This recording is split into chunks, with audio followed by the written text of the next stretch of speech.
Good morning everyone, my name is Crystal and welcome to my YouTube channel. If you like my videos, please press that like button, please do subscribe. It's a lovely sunny day today here in Manchester, lovely day.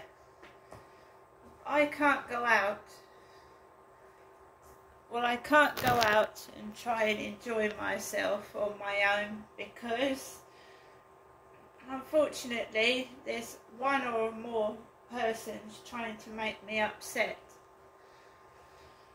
I am a woman, I'm not a nasty woman, I'm not aggressive, and I don't know what it's being done for, what it's supposed to achieve, but it's making me unhappy and it's affecting my mental health. And the only way I can protect myself is to stay indoors as much as possible, even in the brilliant hot sunshine, on my own anyway.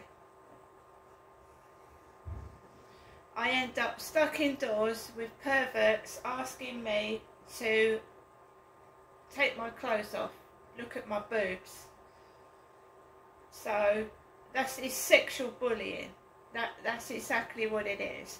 But I can switch my phones off, I can watch films and I can watch the television and stay away from beasts that are harassing and trying to con dirty pictures out of me, because that's what they're trying to do.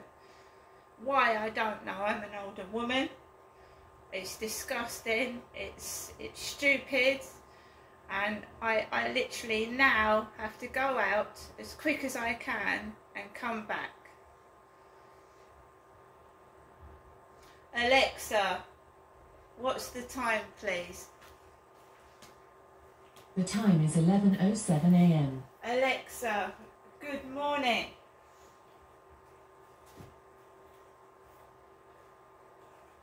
Good morning, and happy birthday to film funny man Will Ferrell.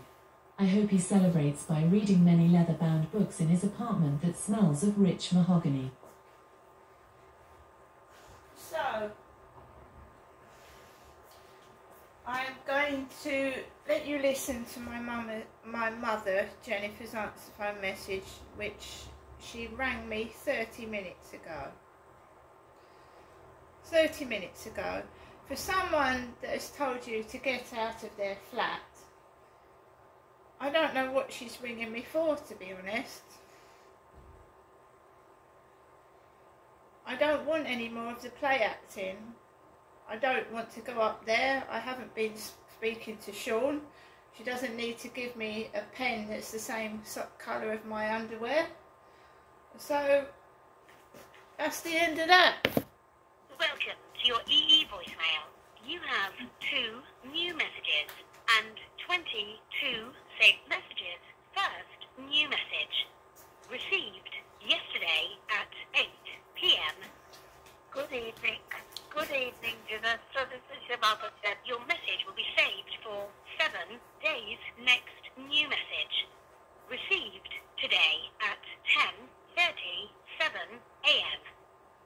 Good morning, Janessa. This is your mother, Jennifer, speaking to you from her landline phone. Wishing you a good Tuesday day, a good Tuesday today.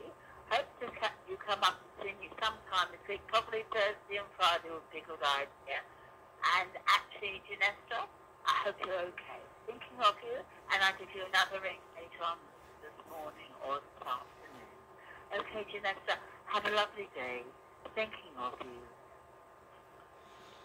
Again, I have to reiterate that my mother is talking to me. I'm a grown adult, I'm in my 50s, and she will not stop ringing the phone. She won't stop it. Members of her family had to go ex-directory because my mum doesn't only do it to me, she latches on to somebody and she keeps ringing them up all the time, right? And it becomes a nuisance. So her own family took themselves off the phone register so she couldn't ring them. I feel sorry for my mum. And at the moment she's got Charlotte, and Sue, her next door neighbour, comes in, and she, you know, this has been going on since 2008 as well. When I came down, I didn't see my own mother for 22 years.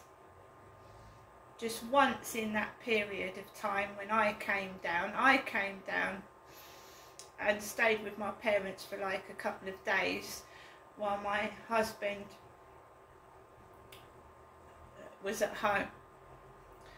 I came down, I saw my sister Amanda, who was 18, well, she was nearly 18 at that time, and she was going out with Steve, her boyfriend, and my mum was acting nasty towards me then, right? My mother does not like me. You have to say that. And all this giving me stuff is a charade. It's a charade.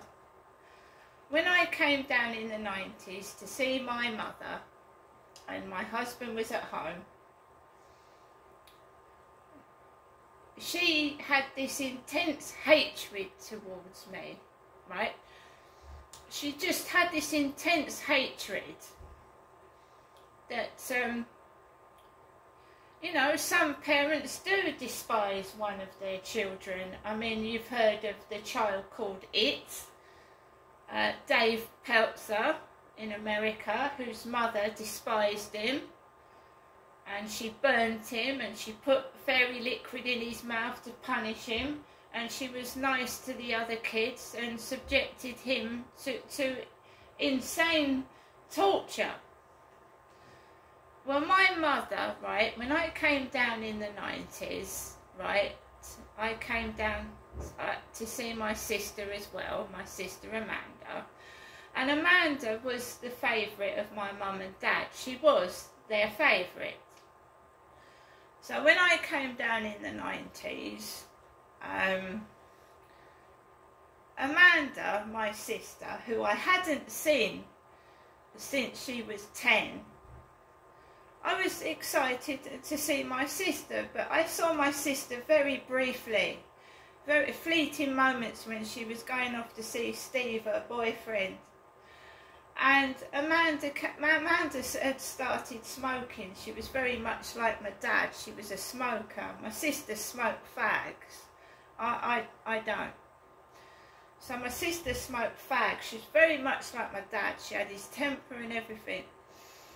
And Amanda said to me, she said to me, Ness, she goes, I want you to have these trousers. I want you to have these trousers, she said. I didn't ask for them.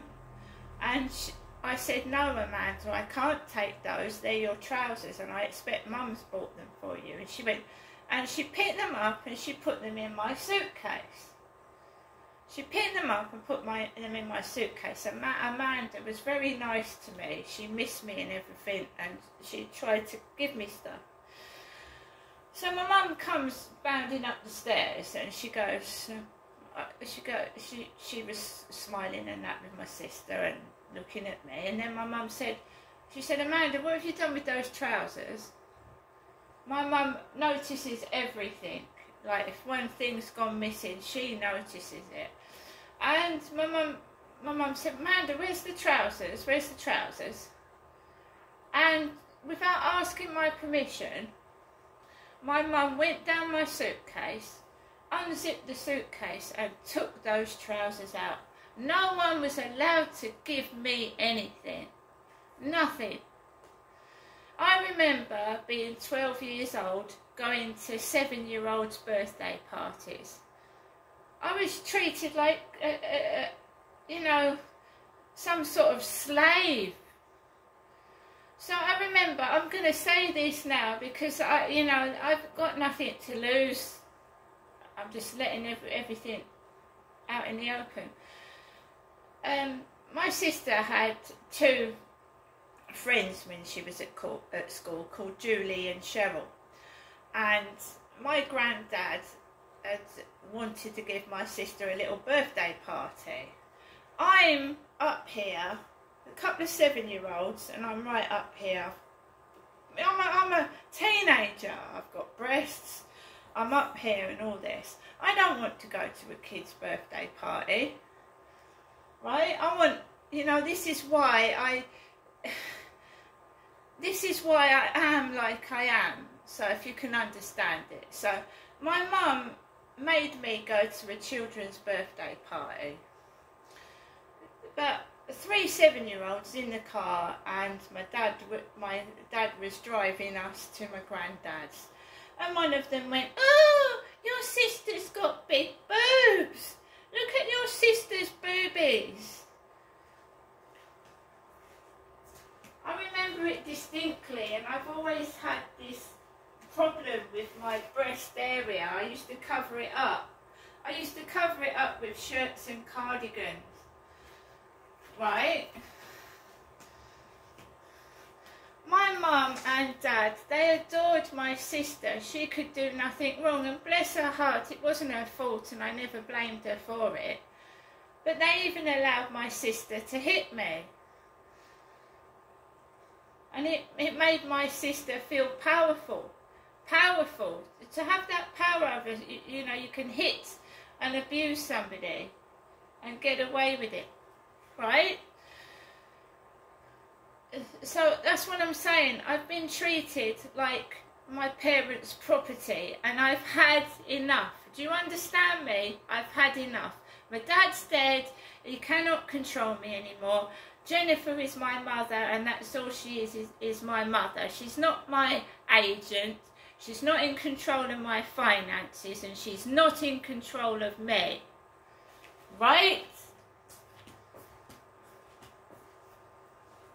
I don't want it anymore. Do you understand me? Dave Peltzer was abused by his mother, right? Abused by her. She made his life a misery, right? And I am trying to come to terms with everything that my father has done to me, and I don't need to be shouted at and verbally abused, and I'm not putting up with it anymore. I'm not a little child. I'm not a little child, you know, little pots of candy floss. I'm not a baby. No wonder I can't find anybody to settle down with. She ruins everything. My sons don't want to go around there. If I mention the mere fact that I want to see a boyfriend and settle down, Jennifer doesn't see men. Jennifer doesn't. Jennifer's quite happy by herself, and I'm talking about me, not my mother. So I took Max out for a walk, and there was a car parked on the path where I walk my dog, right? I am an adult, right? I was filming the car on the path as I was walking near it, right? Just to protect myself. I didn't shout at the driver, I didn't get cross with the car, I walked around it. Why is a car parked on the path? A public walkway.